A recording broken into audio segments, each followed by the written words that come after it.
Told you? I don't. No. I don't skip. I just don't show up in the morning sometimes. I do it in the afternoon. I'll text him in the morning and be like, I'm out here looking for you at the gym. Like, They right. are thrilled. Leg days, I do sometimes stroll up in there at 7 instead of 5. It's true. In the morning? Yeah. And then once we start, he'll put it up on the screen. On the evenings. But I'm a new We place. got 58 minutes. What? 58 minutes. 15 minutes 58. for this? Oh, that's cake. Commissioner Ortega sit. Easy money. Do you know where Mary Jo is? Is she there? There she is. We're good. Tried to track her down.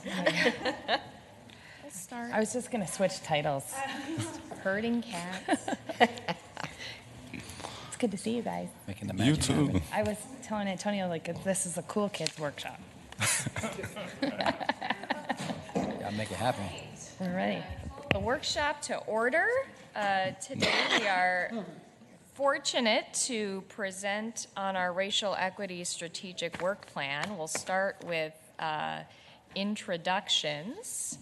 Commissioner Zhang. Mai Chang Zhang, Commissioner for District 6. Mary Jo McGuire, Commissioner District 2. Rafael Ortega, Commissioner District 5. William Moore, Race and Health Equity Administrator. Prince Corbett, Race and Health Equity Administrator. Antonio Montes, Racial and Health Equity Administrator. Kathy Hadeen, Deputy County Manager of the Health and Wellness Service Team. Tristan Mattis Castillo, Commissioner District 3. Victoria Reinhardt, Commissioner District 7. Rena Moran, Ramsey County Commissioner, District 4.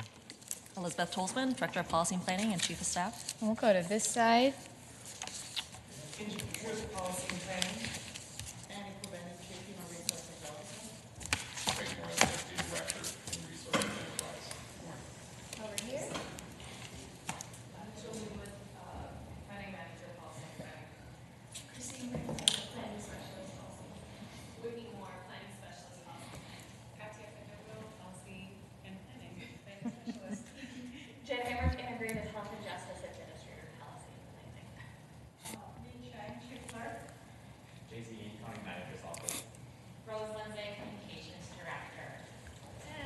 Commissioner Nicole Fretham, representing District 1, and I'll be chairing this workshop. As we start out, just want to let folks know we do have a hard stop at 11:45. I know folks want to get to the Public Sector Pathways graduation.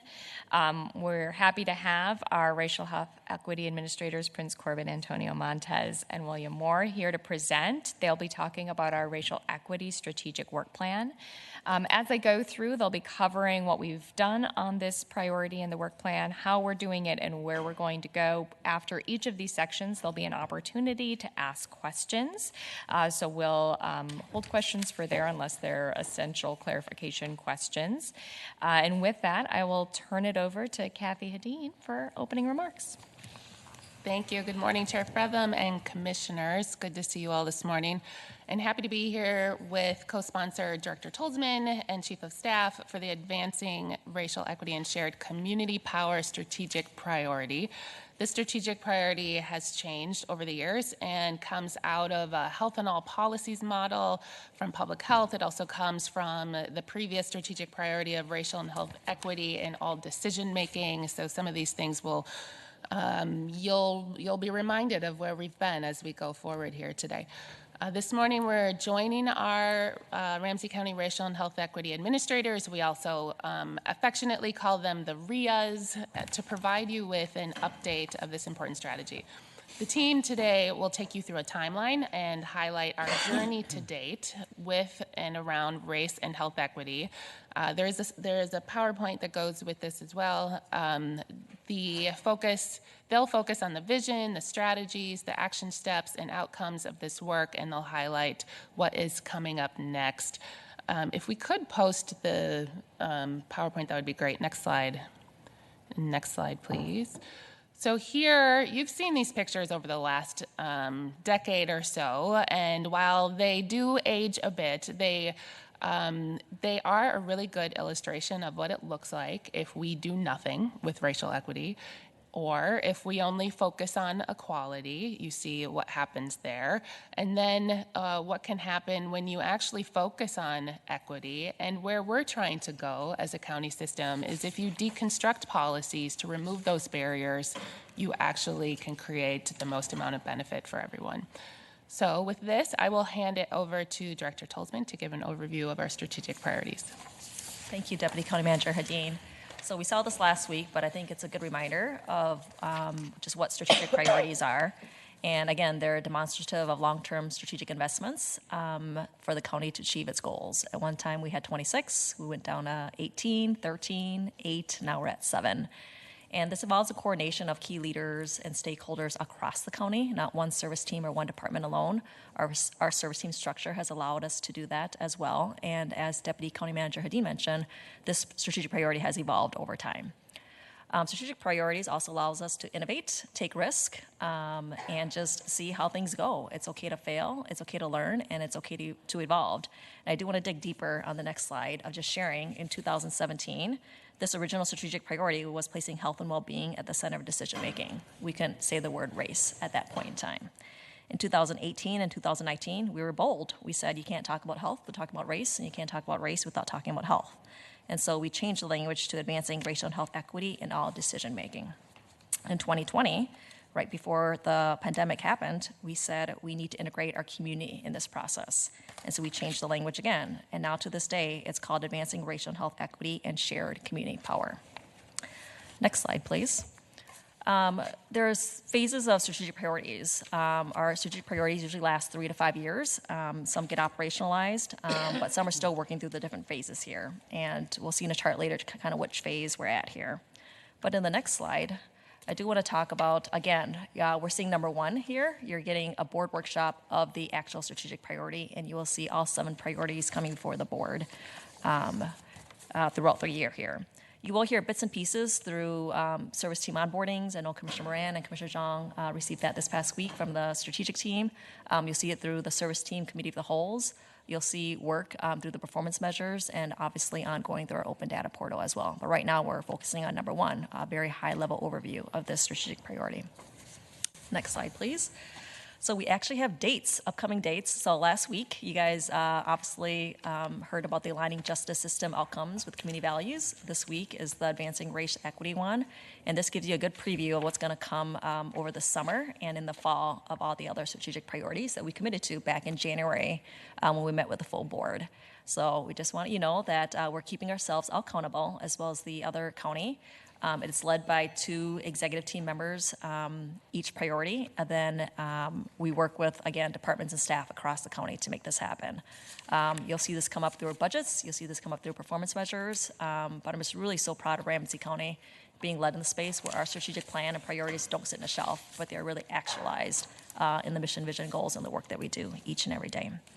And before I hand it over to Prince, I do want to acknowledge past racial and health equity administrators, Maria Sarabia, Sarah Holly, Mi Cheng, Zachary Hilton. You kind of see a pattern here, so I'm a little bit afraid of what's going to happen with our current RIAs, but they have just been at the core and heart of this work, so I just want to acknowledge and recognize them.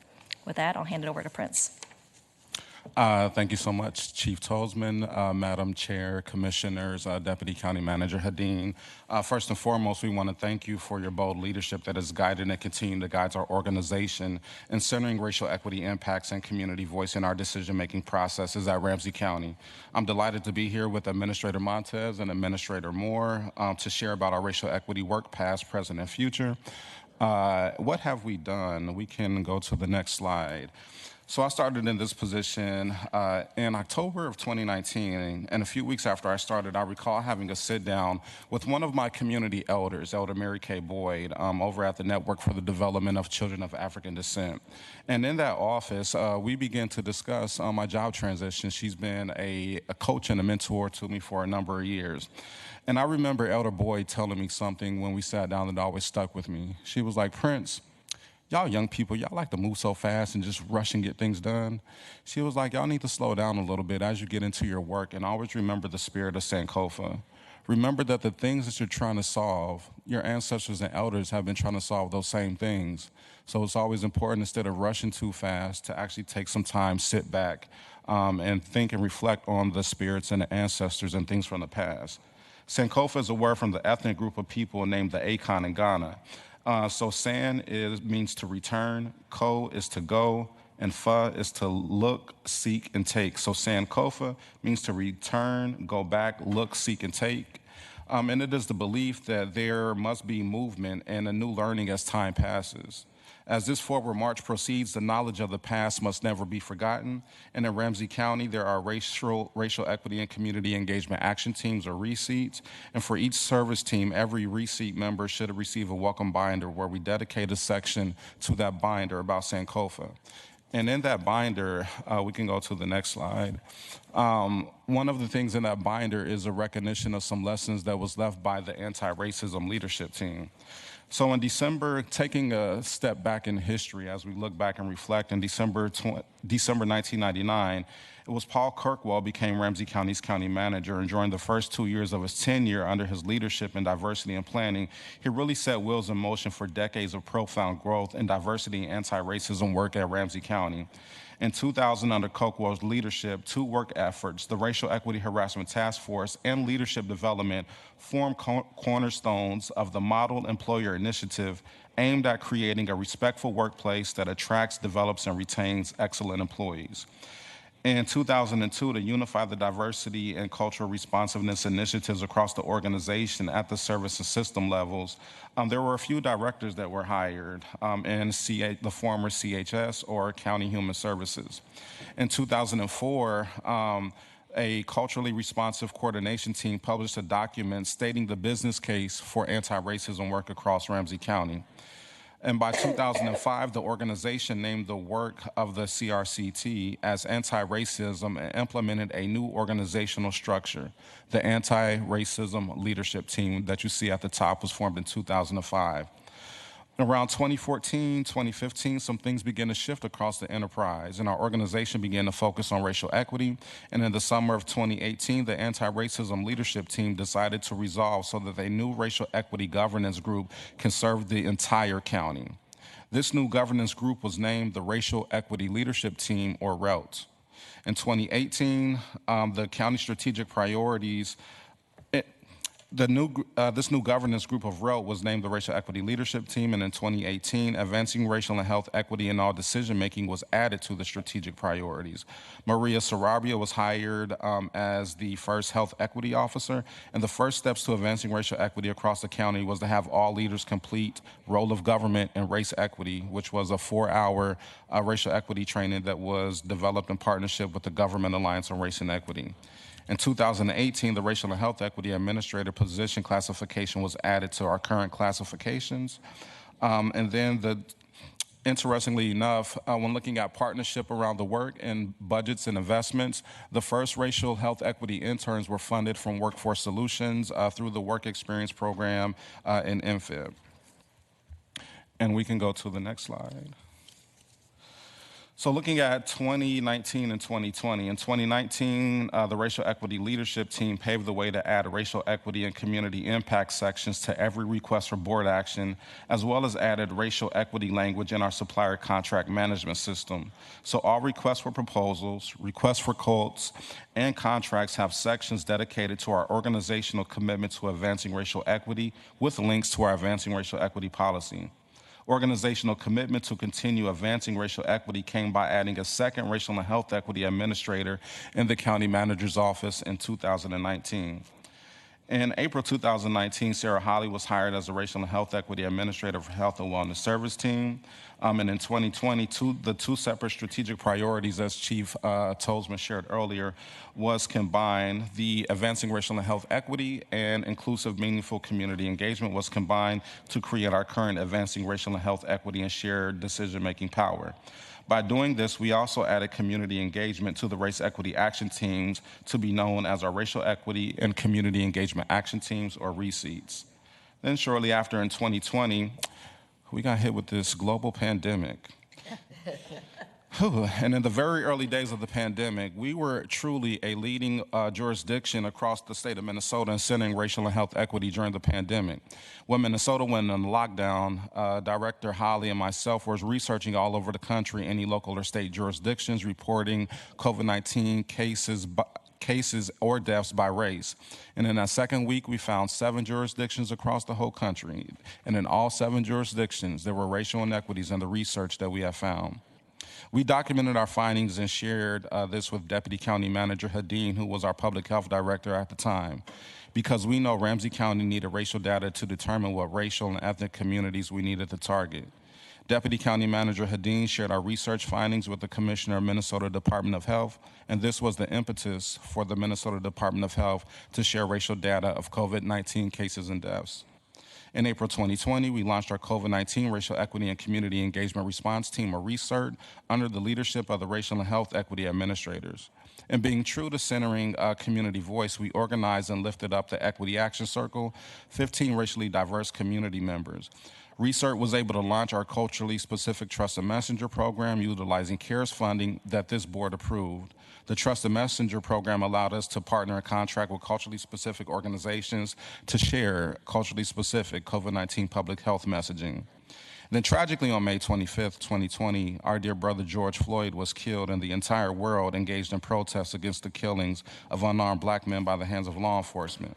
I wanted to take a moment to acknowledge Director Danny Givens, Healing Streets, Nick Muhammad, Thomas Berry, Black Civic Network, and other organizers who helped protect our community. At the time, Director Givens was not a director but was working for Healing Streets, and during the unrest, a strict curfew was initiated.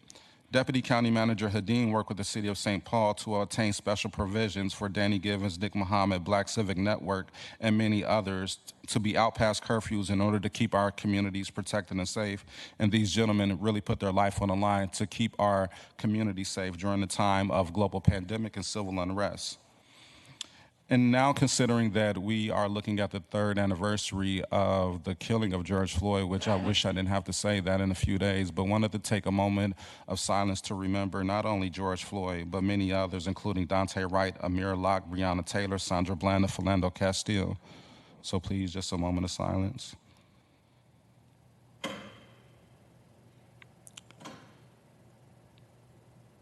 Thank you. After the death of George Floyd, many jurisdictions across the county cried out and declared racism as a public health crisis. You, this Board of Commissioners, also made a declaration that racism is a public health crisis, but with our declaration, this board also passed a resolution that made our advancing racial equity policy apply to elected officials. As we move forward into 2021 and 2022, in 2021, it was Sarah Holly who was appointed as the Ramsey County Public Health Director, and we added a 3rd Racial and Health Equity Administrator to this organization. This allowed for us to hire Administrators Antonio Montez and Administrator William Moore as Race and Health Equity Administrators, who I am proud to serve and work alongside with.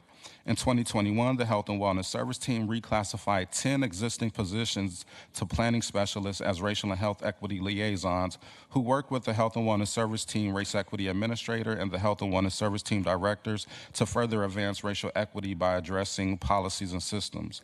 Ramsey County received $96 million of CARES funding and $106 million of ARPA funding during the pandemic, and this board allocated $2.7 million of ARPA funding and nearly $3 million of CARES funding to COVID-19 racial equity projects administered by our COVID-19 research team. And to my knowledge, no other city, no other county across the state has made that type of dedication and investment into race equity work during a global pandemic. Considering the change in senior and executive leaders in 2022, the RIAs led an initiative to help ensure all senior and executive leaders completed our 6-hour Race Equity in Action workshop. In 2022, led by a partnership of local jurisdictions, we collaborated for a National Day of Racial Healing event for all employees and the public. The National Day of Racial Healing is celebrated in January on the Tuesday after Martin Luther King Day, and this cross-jurisdictional event, which was led by Ramsey County, also included Hennepin County and the cities of St. Paul, Bloomington, Brooklyn Park, Minneapolis, and Edina. And in doing this work across the region, we are definitely leaders, and we are also breaking silos amongst jurisdictions by collaborating on the work that we are all dedicated to do.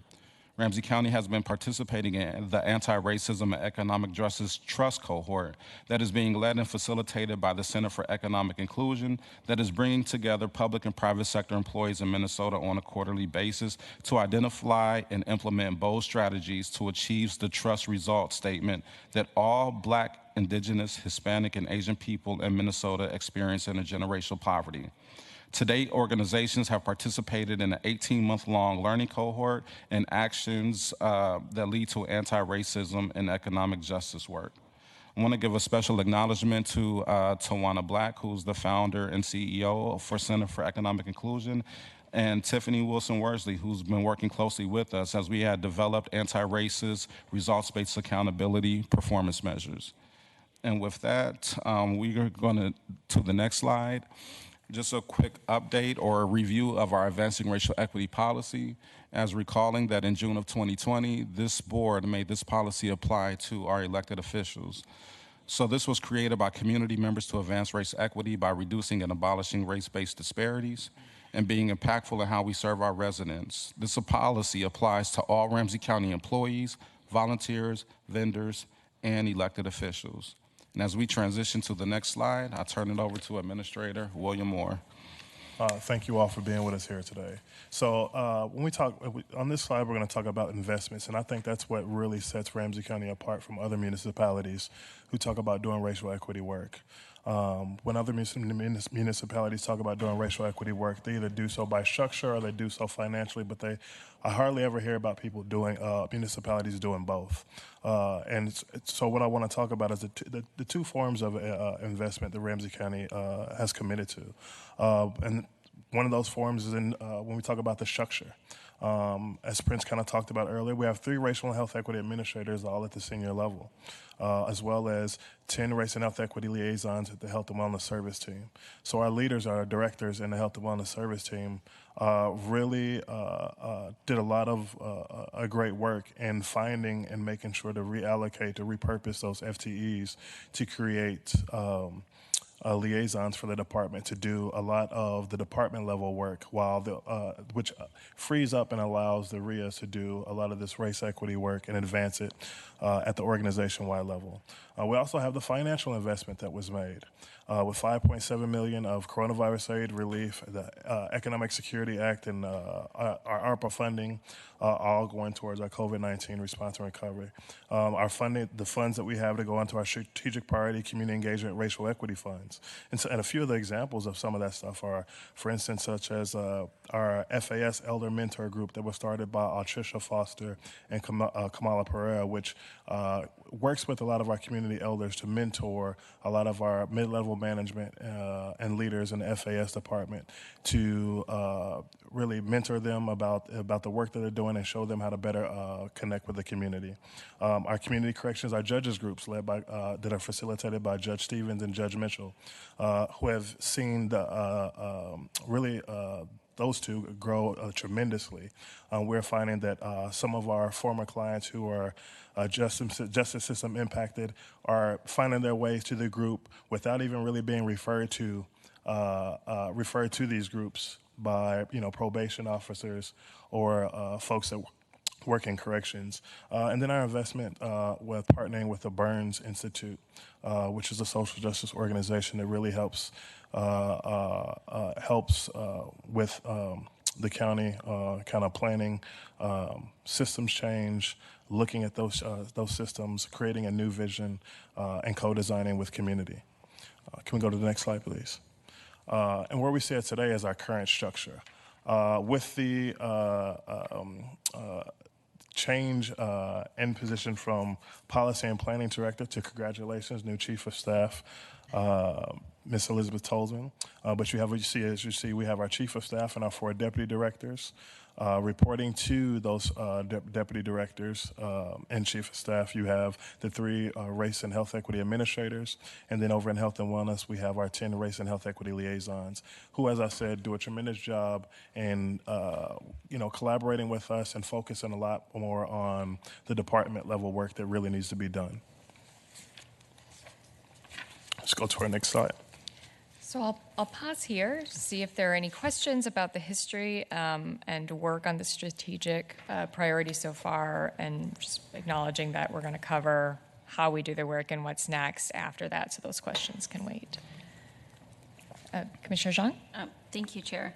I just had a question about kind of the history from the language of anti-racism to racial equity.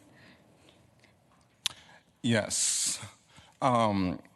So the racial equity framework really was developed by GARE, the Government Alliance on Race and Equity. So back in 2005, when the anti-racism leadership team kind of was lifted up, we weren't connected to GARE and the Government Alliance on Race and Equity.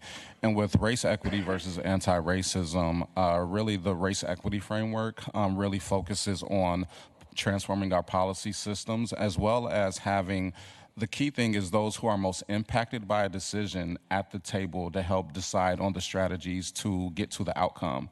So there was a shift from anti-racism work to race equity work. Okay. And then may I ask another question? The other ones that I've seen bits and pieces of the 7 strategies. But my question is there a place where where we can, like a guiding document basically, right, that talks about those priorities as well as having the goals and the outcomes that we would like to see happen? Mr. Zhang, it's all online. So we move from a PDF document to everything being online, and we update it regularly.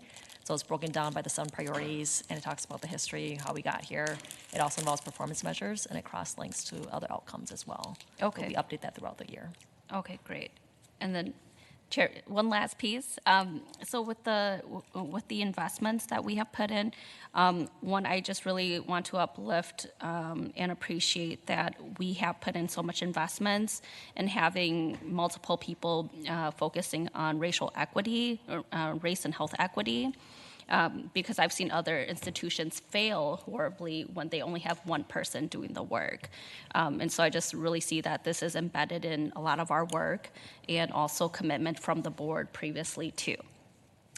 The other part too of the investments is I would just like more information about where the $5.7 million of the relief funds, like where it went, like line itemized somewhere, and also some of those outcomes. Like that would be just helpful for us to continue to talk about where exactly that went and what came as a result of that. And I think we can get that to you. I know we had multiple workshops along the way that both talked about where the money was going and the outcomes, because we did put evaluation into those efforts. So I'll rely on our county manager to get that to you. Commissioner Reinhardt. Yes, thank you, Madam Chair. And we do have very detailed information on where the money went. And in fact, we've gotten high praise from the federal government for how we did the accounting. And not just where did the dollars go, but as 448. Oh, but as we know, also the so what actually happened from that. Okay, anyhow, so one of the questions that I had, and just one other thing, the website, I've directed people to that. It is so well laid out. Good work on getting that out there, because when you talk about vision, mission, goals, strategic priorities, all of that, sometimes people's eyes can glaze over with that. But it's so well laid out that it's so understandable for the average person. So I definitely recommend sending that or getting that information in, and it is being updated all the time. One of the questions that I had was actually going back to where you have the where are we at today, and you state that there are 10 health racial equity liaisons, but there's only 8 people. Does that mean that there's a couple of openings that we can advertise right now? Absolutely. We are actually currently setting up interviews for those other 2 open positions. So great. And it does take a team, and it shows really the commitment of our staff and of this board. So I'm glad that we're going to fill those spots as well. Mm-hmm. Good counting, by the way. I mean, good counting that there are 8 names at the bottom and 10 positions. Yeah. Wait a minute, we have 2 openings. Thank you. I think from my perspective, I just want to add, going back to that time pre-2019, and before that, I was at the state, and I think they failed in their first attempt at race equity was, well, it's everyone's job, but when it's everyone's job, it's nobody's job. That's the first thing they teach you when you're getting first aid and CPR certified, that you don't just say someone call 911, you point. And right now we're trying to build habits and structures that are deconstructing hundreds of years of racism. It needs to be someone's specific job and not just one person, but multiples. So these structures are so critical to do that work. And until we have those systems broken down and until everyone recognizes what this work means, we can't just have it everyone's job. Any other questions before we move on? All right, next up. All right, I want to make sure I pass it on to Administrator Montez so we can talk about what we're currently doing. I'll do my best impersonation of Will and try to lower my voice a few octaves, so we'll rock with No, Wow. no, I'm excited to be here with y'all. Good morning. And I'm going to talk a little about what are we doing in terms of like how are we making this happen in the organization right now. You heard a lot about the history. You heard a lot about the investments. And one thing that sat with me, Commissioner Zhang, was like we can't let this happen in isolation, right? This can't be a priority that is something that's like, oh, it happens over here, right? And so what are we focusing on doing? We're focusing on embedding racial equity into the foundation of our organization, right? Really weaving it into the fabric of the way we do the things that we do on a daily basis. That's really important to us. What we don't want to happen is for someone to say, we need racial equity as part of this conversation. Like, let's call Will, let's call Antonio, let's call Prince, right? Like, we don't want that to happen. We want this to be something that our leaders feel empowered with, like the knowledge and the skills and the abilities to really show up and lead in this space.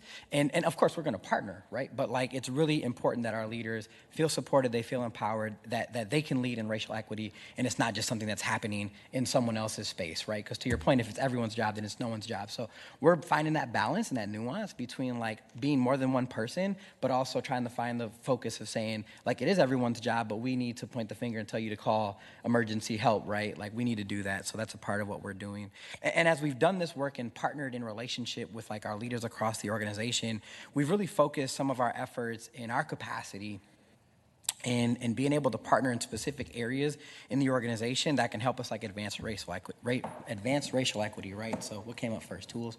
Oh, it went backwards. I'll just put them all up here so you can see them. There we go.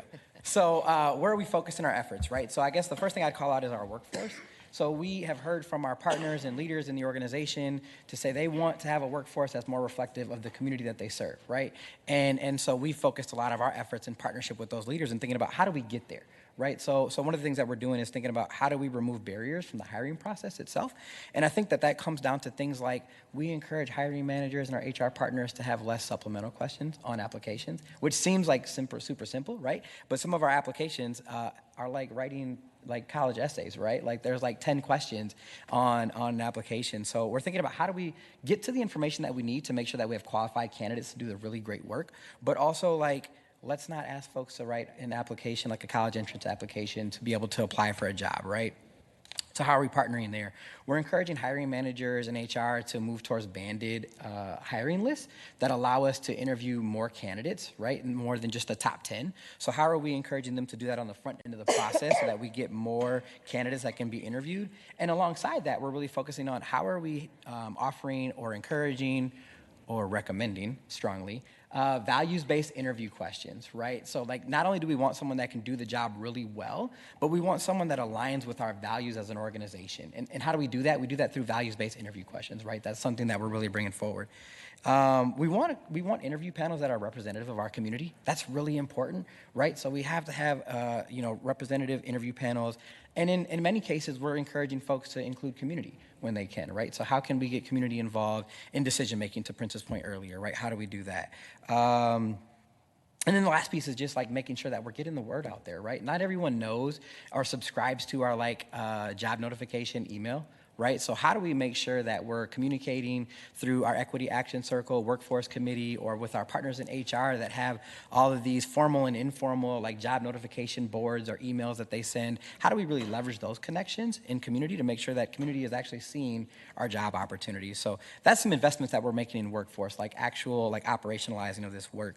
We're also doing some work around culture. I can't tell y'all enough, but when I walk into a leader's office or we're partnering on how do we advance racial equity, a big component of that is like an inclusive workplace culture, right? That's like on the top of everyone's list. How do we do that? And we do that in a lot of formal and informal ways, but I'll just call out like it starts with relationship. And it starts with us being really good partners to those leaders and like helping them be human-centered in the way that they do the work, right? Like that's really important. It's important to recognize like employees are really great at what they do, but they're also like whole humans. Like what do you do outside of work, right? What are you interested in? What are your hobbies? Like those themes seem like basic things, but oftentimes when you're caught up in the day-to-day grind of like, I've got to deliver this service to a community, you oftentimes forget that we're humans and we need to be human-centered. So part of our work is really building that relationship and reminding the leader along the way that we have to be human-centered as we do that work. Next up is procurement. So you all know there's lots of procurement stuff going on. I'll just call out here quickly, like we recognize that the county has opportunities to create wealth generating opportunities for businesses as we spend money. And so how do we do that with an equitable lens and really partnering with procurement and the decision makers that make decisions on procurement to really focus on those opportunities to create wealth in community. Some formal kind of initiatives that are happening right now, I won't speak in ton of depth, but like procurement modernization is something that's happening across the organization. The racial equity administrators are a part of that work. Prince talked about the anti-racism and economic justice group. So we're working with a metro-wide group of other jurisdictions that are thinking about how do we holistically and broadly advance equity in procurement through our contracting processes, right? So we're thinking about that. We participate in our request for proposal review panels, right? So again, thinking about how do we represent community on these review panels for the services that we're going to be contracting for.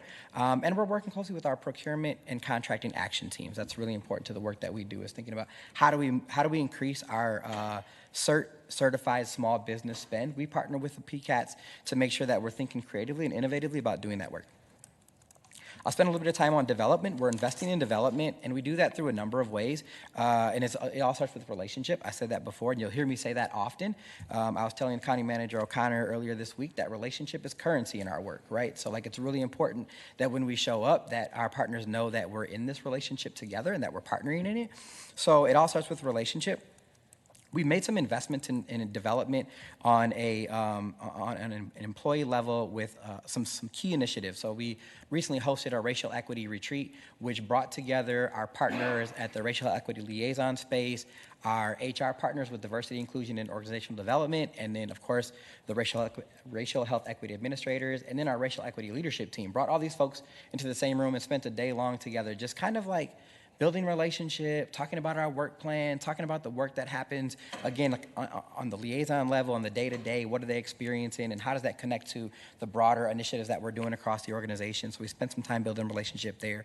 The National Forum for Black Public Administrators Conference happened recently. We sent a group of folks out there and invested in their development and some key takeaways from that space. The Day of Racial Healing is another investment that we make. So the point is that we're making investments in development, and the one I'll call out specifically is the Hayward W. Burns Institute cohort. A couple of commissioners have been able to be a part of that work, so thankful for them being in that space. But that's really just a group of folks from across our economic growth and community investment leadership team, our strategic team, and a couple of other key leaders that missed cohort one. This is our second cohort. And we're spending time together, and so we've been meeting about monthly, maybe every 6 to 7-ish weeks, correct me if I'm wrong, y'all, but meeting together, and that meeting is really about building some relationship. It's about getting a good understanding of race equity and the systems change work that some of my colleagues have talked about. And I guess the most impactful thing I just will call out is we had an opportunity a few weeks ago to take a trip down to Montgomery, Alabama, y'all, and visit the Legacy Museum down there.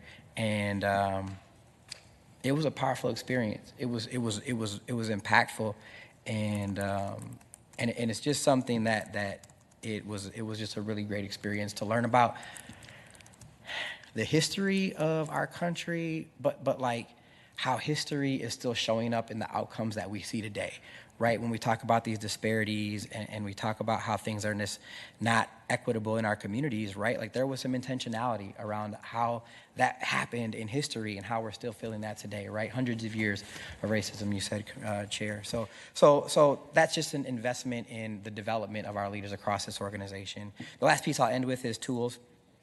A couple of those tools, you may not see them, but you definitely feel the impacts of them. Our Request for Board Action tool, which is a resource for leaders as they're preparing to come in front of you all and talk with y'all. There's a toolkit that they have as a resource that they can go through and say, how is racial equity showing up and or being present and or impacting the board action that I'm going to take or request, right? So that's one piece. And then recently we rolled out the racial equity budgeting tool. So as we're in budgeting season, that's just a way for leaders to think about how is racial equity and community engagement and sharing power with communities showing up in the decisions that they're making in terms of their investment of their budget. So that's what we're doing. This is a lot of stuff on this slide. I won't spend a ton of time here. I'm recognizing time as well. A couple things I'll just call out for y'all. As we think about how do we continue to do this work together, one of my favorite sayings is many hands lighten the load. And one of the ways that we want to do that is sharing information in an easy, strategic, and intentional way. So we've been working closely with our communication partners to centralize a lot of resources and information on our RamseyNet internal webpage to create something dedicated to racial equity. So that's coming. We're really close on that. I feel really good about it. So that's coming, and we hope to come back to y'all soon, not too soon though, to share that it's up and it's active for folks to use. Community engagement, you're going to hear about that in a second, about how are we doing the work. That's really important to call out. Our racial equity community engagement action teams, my colleagues have talked about those, so I won't spend a ton of time there. Other than like, those are cross-functional teams with representatives from departments across an entire service team, thinking intentionally, creatively, and innovatively about like, how are we advancing racial equity in the work that we're doing at the service team level and the department level, but like also sharing power with community along the way. So that's kind of their task. And then the last piece I'll call out is the competency. So we're coming up with a framework to be able to, and I should call out here that this has been work that's been underway for quite some time. I see a couple of my colleagues there in the back, Maria Sarabia and Sarah Holly, who spent a ton of time working on this competency framework. And it's really a framework for us to be able to go on this leadership journey together, both from a frontline staff, but as well as a leader, a people leader, to say, how can we be intentional about advancing your individual racial equity journey? And I think that's the hard part about this work, right, is that we're at an organizational level, we're on a journey, we're at a service team department level, a team level, and then an individual level. And part of our work is how do we support folks across the various points of that journey, because it's not linear, it's not A to B, and that's that strategic part around how are we doing this work. So what are we doing? Let's conclude it. Commissioner Manis-Castillo.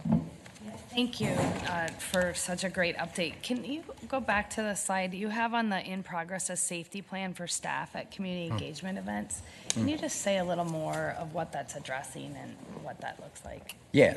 Do you want to take it? Yeah, so I can talk about that. So that kind of came out of some work we were doing over in health and wellness. A couple of liaisons, mainly Andrew Petruk, who's now moved on to policy and planning. I was working with an organization that we were doing some food security work with, and kind of noticed that while out in the field, there was a disagreement, a little bit of fracas out in the community. Everything wound up being resolved and being okay, but when it came back and kind of heard about this going on, I heard of this report, we were sitting around and thinking, well, if, one of our biggest charges, at least, amongst us doing this racial equity work, is to really get out in community, engage with community, so we can get some of the wisdom and knowledge from community. We also need to send them out there feeling protected, feeling safe, but also make sure that we're doing the work in which the community can feel safe as well, too. And so we get kind of all sat around and thought that it would be a good idea to kind of put together a safety plan and work for that. So we looked around, kind of asked a couple questions amongst some of our leaders around Ramsey County to see if something like that already existed, so that we didn't have to recreate the wheel if it did. We kind of were informed at that time that nobody, at least the folks that we had asked, didn't know of anything like that existing. And so we got to work on putting a plan together. So Angie kind of reached out with some folks that we have in different from different areas in the service team, got some great minds together and put together and been working on and putting together a policy for that. So it will be a policy that will be released to organization wide, so that when folks are going out doing community engagement and really working with their community, they have a plan to go by to keep themselves and community members safe should something unfortunate happen. And does that, if I may, does that include both emotional safety as well as physical safety? Yes, ma'am. Okay, thanks. That's a great question. I think we should cover the how and then stop for potentially more clarifying questions before we get to next steps. Okay. I'll pass it over to Prince to be able to talk a little bit about how are we doing the work. Thanks so much, Minister Montez. I like saying that. So how are we doing the work? On the next slide, and I'll call out a real quick typo, correction of language. It should be advancing racial equity and shared power through a targeted, universal, anti-racist approach. So I think we're fortunate in Ramsey County and locally because there's been attacks around race equity from various groups of folks from all over the country.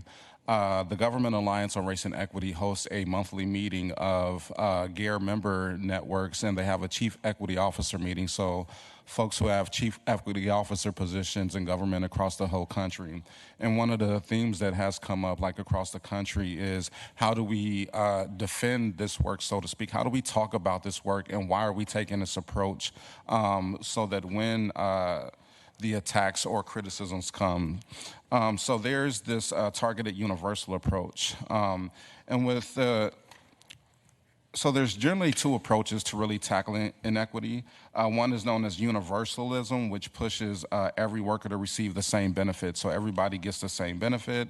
These policies are those that aspire to serve everyone without regards to the group membership. Another approach is a targeted approach, and these are policies that really single out specific populations, right? And with the targeted approach is thinking about, as an example, it's the Supplemental Nutrition Assistance Program. For that program, you have to be a low-income individual or individual living with low income to receive those benefits.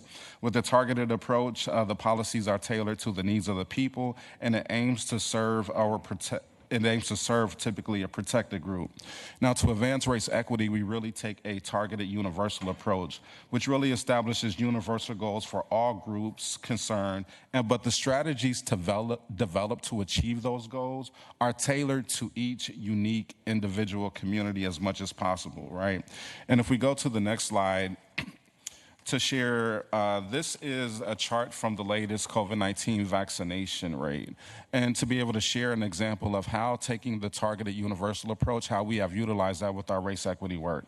So when the COVID-19 vaccines came out, our racially, ethnically diverse communities were hesitant to get vaccinated due to historical trauma, and then our St. Paul Ramsey County Public Health team and our research team collaborated to have a universal goal of increasing overall vaccination rates amongst all residents in Ramsey County. Utilizing data, we recognized that the overall population was not getting vaccinated, and in the summer of 2021, Ramsey County, partnering with our several trusted community agencies to connect residents with accurate, culturally appropriate information about the COVID-19 vaccine and opportunities to get vaccinated.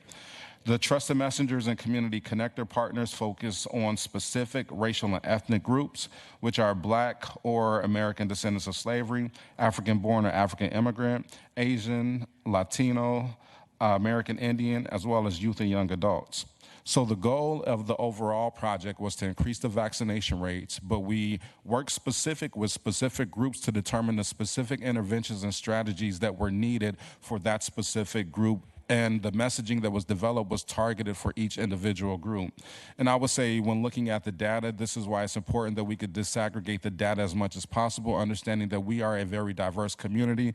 So even within the Asian community, understanding the needs of Karen residents may be different than the needs of the Hmong residents, and how that information, like we really need to, we're working more on disaggregation of our racial data. So overall, we helped improve the vaccination rates by utilizing that targeted universal approach. And it wasn't saying we're focusing on one group, it's saying we're focusing on all groups. However, the strategies to get to those are different. And with that, it's important that we center community voice. And that's why it's important that the community engagement and relationship piece is there so that we are getting into the communities to help identify the approaches that are needed for each intervention. And with that being said, I will turn it over to Administrator William Moore to be able to share about our race equity theory of change and how that impacts on community. Yeah, thank you. So our theory of change is a model that we got from GARE, the Government Alliance for Racial Equity. And as you look at it, it has three specific phases. So normalize, organize, and operationalize, and then to formalize. And in this normalized portion, we talk about really it deriving like from our leaders, our RELT, or Racial Equity Leadership Team. Enhancing knowledge, awareness, and urgency through shared analysis and language, a clear articulation of the language, about institutional racism, civic engagement. We like to do those things for our racial equity and action trainings, which is a baseline training. But what it does, it serves is it gives everybody across the county shared language to use. If any of you have been in conversations before and seen sometimes when you have disputes amongst individuals who seem to be talking about the same thing, when you get down to the bottom of it, they have different definitions for some of the same terms and phrases. And to do this work, everybody needs to be on the same page, and there needs to be a clear goal and path to that goal. And that's why that clear language is very important. So organize and operationalize our infrastructure. It plays a big part of that. Countywide legislation, advocacy, and adoption. And developing capacity, as Administrator Moncha has talked about earlier, amongst our staff, our department leaders, our frontline workers is all very important, especially as we look to turn theory into practice. And then the data evaluation, right? How are the methods that we're using working? How effective are they being? Do we need to tweak something here? Do we need to tweak something there? Is everything working perfectly? And then formalize, right? So our request for board action and budgets to include racial equity and community impact analysis, building racial equity and disparity reduction into the DNA of Ramsey County, and executive leadership advocating advocates and champions for racial equity to support countywide strategic priorities. So as you see, like it's I think a simple but very effective plan to make sure that we're incorporating racial equity into every phase of the process and all across Ramsey County. We can go to the next slide, please. So what does it mean to share power with community? Well, to do the work, we really had to establish relationships with community members. Stop looking at community members as simply just assets, but start looking at them as partners. And valuing their lived experience and knowledge and empowering them in a way to be more active collaborators with us. And in a lot of ways, we didn't need to empower a lot. There were many community members who were clamoring to be partners with us and tell us about the things that we were doing that maybe weren't so beneficial to the community. And all they just needed was for us to be more open as an organization and lend the ear to them. And this is another thing that I really want to throw out there as all of us as public servants. And we talk about going out and doing work in the community and how difficult it be. Relationships are so important because the same communities and same community members that we say that we're going to go out and help and change and address those disparities, we also got to recognize that historically speaking, our organization and our past policies and procedures and some current policies and procedures that we're working on changing are responsible for creating those same disparities that we're talking about changing. And so I just encourage all of us to think about that as we go on from today to continue doing our work. So I want to call out that community involvement yielded a lot of results with the collaboration because they in a sense became consultants for us, right? Consultants for us to really look at the models that we were using in our service delivery and to tell us what was working and what wasn't working. Let's go on to the next slide, please. Equity work that affects our community can't be done without the input, lived experience, and knowledge of those we serve. There's a saying out the community that what is built without us is not for us, right? We can't talk about we are going to build and change things in the community without including and having their voice to be a part of that work. Part of rebuilding these relationships entail really compensating community members in various stages of the process, whether it be our interview process, our racial equity community engagement action teams, requests for proposals, and grant review. So one of the I think the easy mistakes that a lot of organizations make when they talk about engaging and working with community. They call community in the space. They often ask them to be in the space during times when they should be working or could be working to help support their family, and then we don't compensate them. Well, we made a conscious effort to start compensating, equitably compensating community members for the time that they give us. In any of those examples that I gave before, and how that really proved beneficial is together, community helped us really co-design a lot of the following initiatives that you'll see on this next slide here. So we have our appropriate response initiative, which is, I believe you all might have heard about, did hear about that a couple weeks before in a workshop. We work, our mental health and crisis professionals work with community members to address mental health issues in the community rather than calling law enforcement, who often don't feel equipped to handle these issues. Our TST, or Transforming Systems Together, working with community to redesign systems such as child protection, which I believe was identified with the help of the Burns Institute as one of the first priorities. And our Black Community Commission, which is led by the Cultural Wellness Center and works alongside some Ramsey County systems leaders to help create community navigator roles, which help community members navigate Ramsey County systems, which us being systems folks, we don't always think that they're complicated, but they can be quite complicated for community members who don't speak the lingo, use all the acronyms that we do. And I'd like to call out that the Black Community Commission, although it started off as a partnership, is really like turned into an autonomous group or organization facilitated by the Cultural Wellness Center. So it's a great example of a partnership that turned into something that is like, sustainable and lasting on its own to create some real sustainable change in our communities and really help us relook at how we do things with community members. I'd like to point out, too, our racial equity community engagement action teams, what I talked about before, which is our a group our departments have and service teams have that can meet at whatever frequency they see fit, whether that be monthly, bi-weekly, quarterly, but really as community members working with systems folks to look at and give feedback and help create new ways for service delivery. Our Equity Action Circle, which helped produce our family coach model through work with the Family and Youth Committee, and then St. Paul Indians in Action to have a close partnership to co-create innovative solutions for the needs of our indigenous community. I'll pass it over to Administrator Montez for our impacts.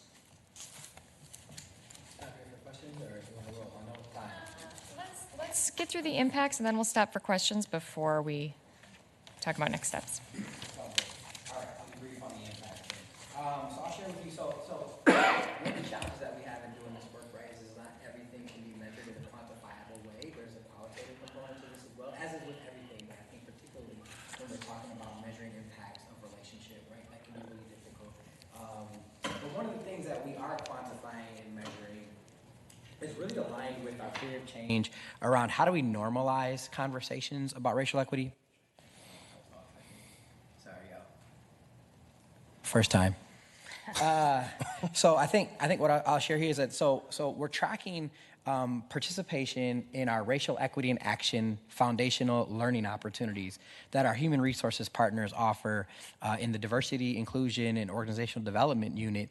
They offer a monthly workshop that really focuses on how do we normalize racial equity, right? So that's a 3-part series. It's a total of 6 hours. They offer it monthly, and it's a part of every new employee's onboarding and orientation, right? So when you come here and you do your new employee orientation with with Ryan and one of you all get to go chat with folks too. The very next day, they start their Racial Equity in Action foundational training with our HR DIOD team. So what you see in front of you is a chart that is really just mapping what that impact was in 2022. So I shared with you all that each Racial Equity in Action session is 3 parts, right? So across those 3 parts, we offered 1,669 individual sessions as part of a 3-part series, and roughly 687 employees participated in those training sessions in 2022. We pull this data from our learning management system. Our human resources partners pull that. So every time you track a training or an opportunity for learning and development in the learning management system, that pulls out of this. We also recognize the need to start talking about microaggression and bias in a shared language format as well, right? So a big part of this effort is really just to Will's point earlier, is are we talking about the same thing when we're having these conversations, right? If we were to ask you what is race, you might each have a different definition of what race means to you, right? Or what does racism mean to you? So how do we get a shared language around this stuff? And microaggression and bias is the same thing, right? So we partnered with a community-based partner to be able to offer microaggression and bias workshops in 2022 with a plan to be able to do that in-house as we move forward to have something that's more sustainable and more aligned with our county language in the way that we talk about this work as we do it across the organization. So you'll see those 2022 numbers. We offered 284 sessions, individual sessions through our learning management system, and 161 folks completed it in 2022. I'll just call out, talk to this before you ask the question. In 2021, you'll see a significantly higher offering in terms of sessions and employees that completed the microaggression and bias workshop. Our attorney office partners, as part of their update to the respectful workplace and inclusive workplace policy, required that every single employee in the attorney's office took the microaggression and bias training. So that's what you're seeing in the difference there is that in 2021, that effort was taken, which is great because it shows us that we can do that in a way that we could get it to everyone across the organization as we think about how do we normalize these conversations about microaggression and bias as a part of our larger racial equity strategy and being able to advance this work and really normalize these conversations. So that's the quantitative impact that we're tracking right now currently.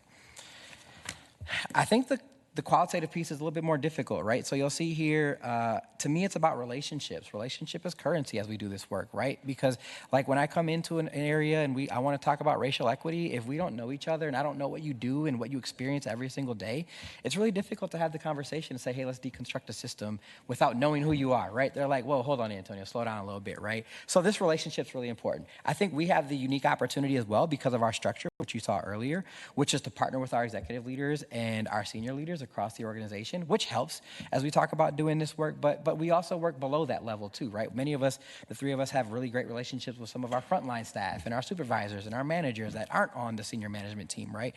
So those relationships really matter and we're invested in those. You heard about the receipts a ton. I won't talk about that a lot, but it's really great building in that space. A lot of my receipt members are like, I just really enjoy being able to work with someone in Workforce Solutions regularly because I don't ever talk with folks over there, right? So even just bringing folks together to build that relationship has been really impactful as we think about this work. The Burns Institute, we talked about that a little bit. That's a significant investment, both from an individual standpoint and an organizational standpoint, because we're doing both things at once, right? So the Burns Institute is a great example of how the impact in relationships is happening. The organizational and cultural and expectation piece is like, how do we embed our core values into the organization, right? We talked about this a lot, but like people, integrity, community, equity, leadership, our DIOD folks call it the pickle, right? So like when we go in and we're talking about our values, we talk about those with both leaders and frontline staff, and we challenge leaders to say, hey, are these decisions that you're making, are they aligned with our values? Is this the thing that we want to do as we do this work, right? Employee resource groups, I don't think we've touched on those a ton. I'll just say quickly that we've got some employee resource groups, which are really spaces.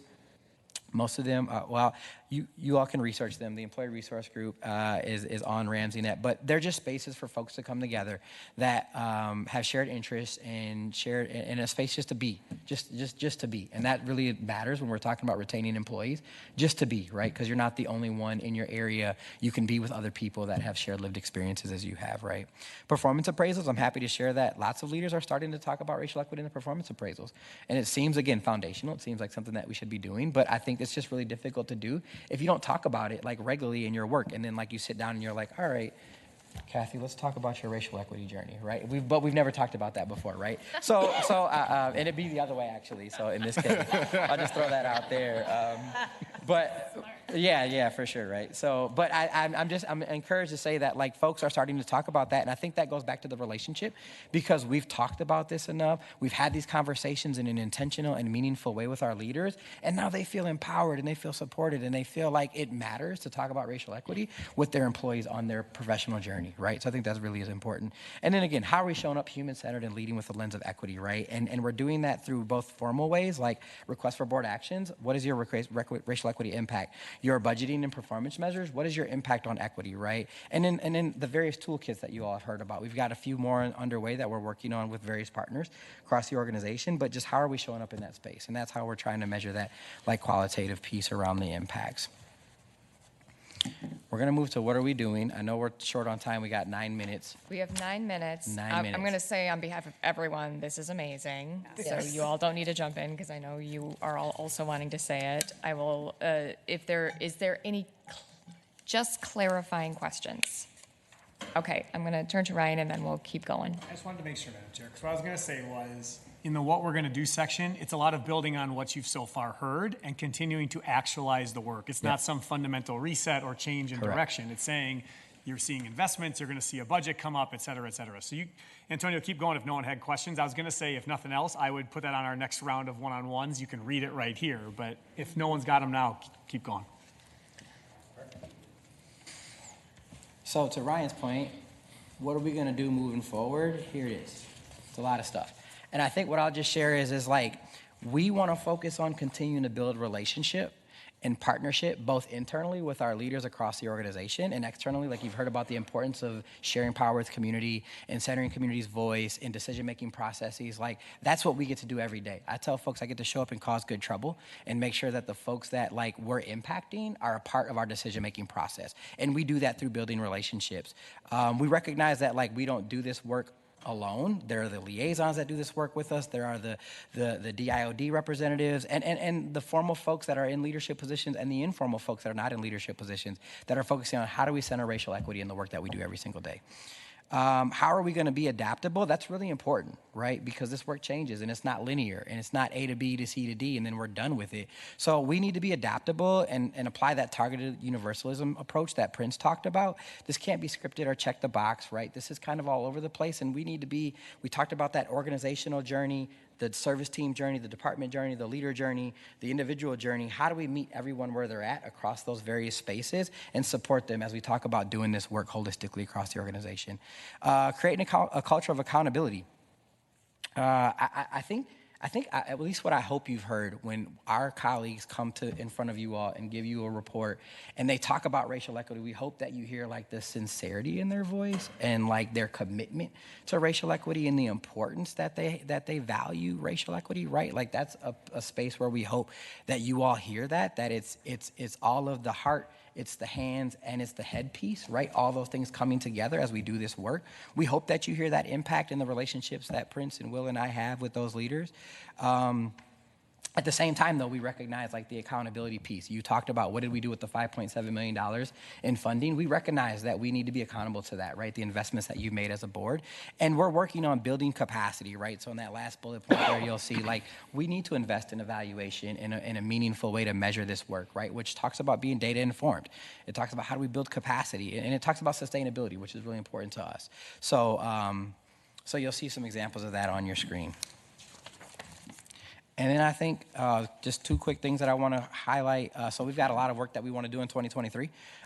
We want to look at that advancing racial equity policy that Prince shared with you all at the very beginning, and we want to review that. Right, that was created in 2018. Times have changed and things have changed, and our organization is in a different spot than it was in 2018. So it's the right time to be having conversations about reviewing what was in place and how do we continue to strengthen that. So we're starting those conversations right now with key relationships and key partners across across the organization. And then I think what we really want to do in 2023 is get out and do some road shows. Like, this work is really important, and we've done a lot of really good work on an individual and on a team level, but we want to make sure that everyone knows the really great work that the Racial Equity Leadership Team is doing, that you all have invested in as a board, and that the RIAs and DIOD and the liaisons are all doing. We want to share that message. So those are two projects that I wanted to share with y'all in our 2023 work plan. And I'm going to pass it over to Will to take us home. Yeah, so to kind of finish up, we're going to talk about like the accountability portion of this work. You know, we're utilizing our, coming up, building, and implementing like our performance metrics, department participation by of our REIA trainings, full participation by not only community but also our staff and our receipts, having community hold us accountable and also be a part of our interview panels. Community-informed service delivery to reduce racial inequities. Our RBA budgeting and hiring tools, making sure that we have a diverse leadership across the county, as well, of one of our bottom in-game or bottom line items, along with an increase in affordable housing and living wage jobs. And businesses in racially diverse communities. I've also like to call out, especially when we talked about our racial equity and action trainings, how we have leaders who have really taken charge and made that a priority. You know, we have Director Monica Long at Corrections, who, even though the REIA trainings are only offered once a month, has worked with the RIAs to offer trainings outside that standing time of once a month, because her and our leaders saw that it was vitally important that they have some leaders who have not been trained in it, that they get trained in it, and that they need that to help change things around over there. And then really our ECC, who has just about everybody over in their department who has gone through the training, with the exception of new hires, and have been awesome in opening up their facility as essentially a training center or a home base for us to collaborate with our DIOD colleagues to make sure that all 24/7 folks in all 24/7 facilities can be trained, so they can be available and open that training up in the evenings. So some of us go in the evenings and do those trainings. So I want to call that out specifically. And if we go to the next slide, kind of wrap it up and talk about the key takeaways. Again, the investments in the work, both strategic and financial, have been vitally important to success. As I talked about how Ramsey County measures up to our other municipalities when it comes to that, and it shows, because when we talk to other municipalities about the work that we're doing, sometimes when we might feel discouraged or feel like, we should be light years ahead, they look at us like we're 3,000 years in the future. And that is very encouraging and gives us more drive to continue and push the work. The ability to innovate and adapt. So be flexible to continue to advance racial equity. And the thing that I think that is most important, all these key takeaways are important, but again, continue to focus on building community. We cannot do this without our community members, internally and externally, right? Because there's also the external community that we serve, but also the internal community. And really quick, I just really, even though their names are there, I really got to call out the liaisons who have been very instrumental in this work. All the way from, folks like Angie Petruka is now over in policy and planning, who was working in veteran services, Dekisa Okoye, and Chris Hemba, who are over in corrections, Latasha, who used to work over there and has since left us as well, Atricia Foster, Kamala Pereira, who are over in financial assisted services, social services, who we have Brianna Carey, David Herrera Santa Cruz, Art Harris, Kari Manzor over in public health. We have, did I miss anybody? I hope to God I didn't. If I did, I'm sorry. But I just wanted to call out that so many of these folks are so important to us, because as you see, we have our hands full at the organization wide, but at department level, they really get their hands dirty, work hand in hand with the directors and the management to do stuff.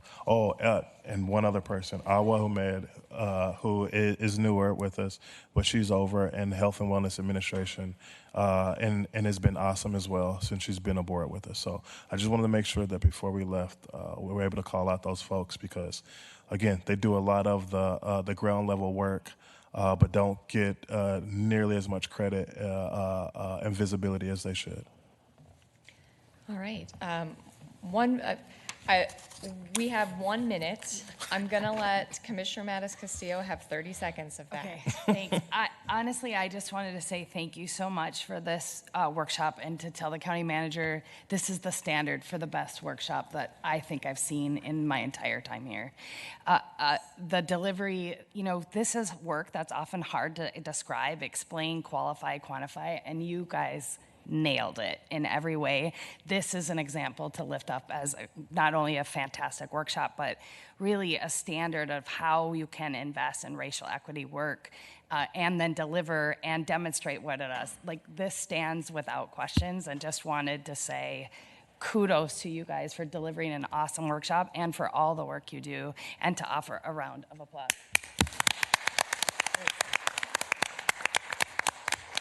Great job. Great job. Suggestions for the road show we'll send your way. I will say one final thing and then hand it over to the county manager to wrap up. As being able to take part in the Burns Institute and the trip to Montgomery, I will say for me, that was the difference between knowing something in my head, I'd read stamped from the beginning, and knowing it in my body. Yeah. And I feel like this work that you are all doing and that you shared to us today was telling us how we as Ramsey County are going to go from knowing this in our head to knowing it in the body and the bones of our county. So thank you for that. Ryan? Thanks, Madam Chair. I'll just add a few final things.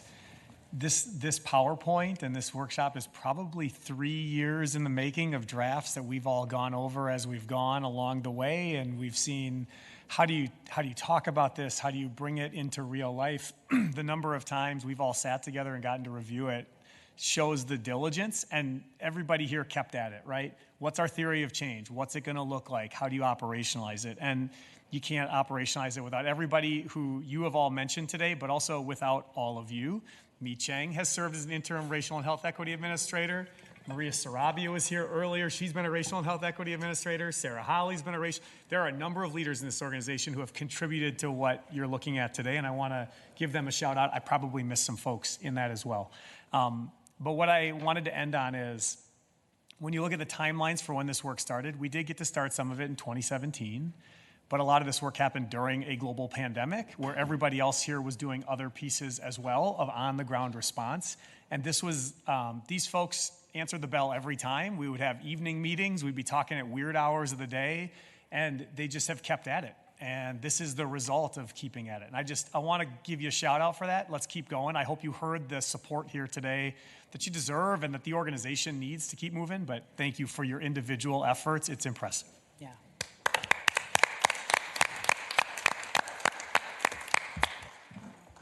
We're done. Over to 370 Osborne.